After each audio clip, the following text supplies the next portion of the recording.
I retired in 2020, in which COVID had hit, so I kind of felt that everybody retired. So I thought that was great, because I don't think I could have coped. You know, if I had to quit, I know I couldn't, and everybody else was playing on, so I was glad everybody quit. So it was easier for me. I remember myself and Michelle Ryan, like the two of us were crying over the Zoom at each other about how much, we're going to miss it. But I think we do need to make more effort with each other, maybe. I know we're in the groups and things, but, to meet. All the questions are coming into your head, like, what am I going to do though 3 nights a week? What's going to happen at the weekends? I think there's definitely that year or two beforehand when you're saying, when is the right time? Like, and what if we do have success after just that year after I go? And, that worry is there as well. When it ends, like, it's really hard. It is hard to come to terms with. It's hard to watch Coronation Street on a Tuesday night instead of going to training. It's hard. What am I supposed to be doing now? That'll come with time. I'm fine with watching Corrie. I remember going into the changing rooms, and I had been toying with the idea, am I going to quit or not?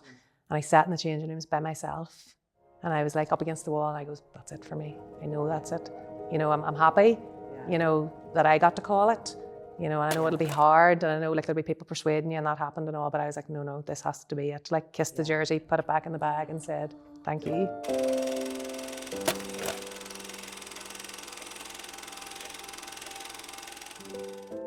I think very relevant for me as well that me and Doireann retired together, made it so much easier for me. And I know for her as well, because I couldn't imagine her going training and coming home and saying what happened at training or what was going on. I kind of went to my own terms. It was her injury that kind of decided it for her, which is a lot tougher as well, I think. You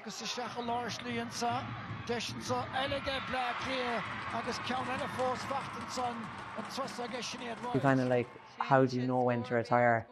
But when we got beaten by Dublin, substantially beaten by Dublin, we were both in the dressing room after, and we were the only two in the dressing room. Everyone else was still outside, and I was just like, I'm done. And Doireann was like, me too. And I never thought that I'd know that I was done and be happy to be done.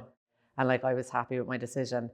And then it was announced in the media, or whoever cared, or maybe nobody cared, but that day I was bawling. I could not stop crying all day. I remember it was a Friday, and I knew with 6 months at that stage that I was retiring, and I just couldn't stop crying that day, because it was it's all very final. And I suppose I retired when I was 32, which is actually embarrassing listening to the rest of them here now that I retired so early, but... Might be back. Yeah, don't get my dad excited. Watch this space, Debbie.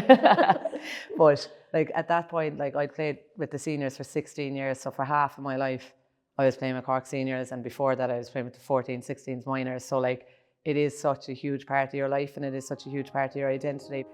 The huge commitment that it is, was I willing to give another year and be that far off it? In a way, nobody likes losing by 12 points, and it was genuinely nearly embarrassing, but at the same time, it's sometimes nearly easier to lose by 12 points because you're not thinking of that one thing that you did or that you missed. And if we'd lost that by a point, it'd be much harder to retire, I think.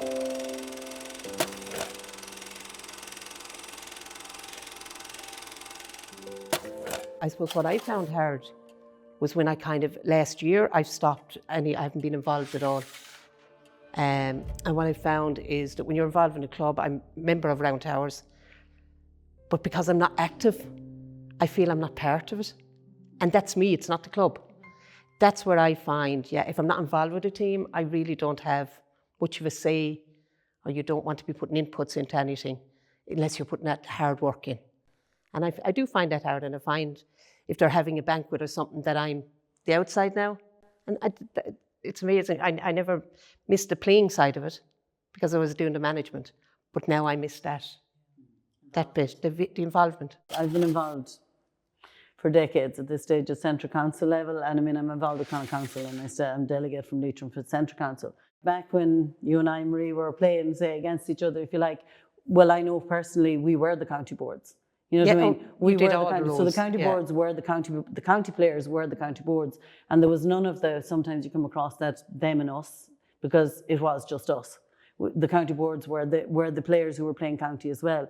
It made us as people, I'm trying to say this modest, if you say Marie Crotty, if I wasn't playing sport, Marie Crotty was nobody, Marie Crotty, when it comes to the LGFA, and it's when I only retired.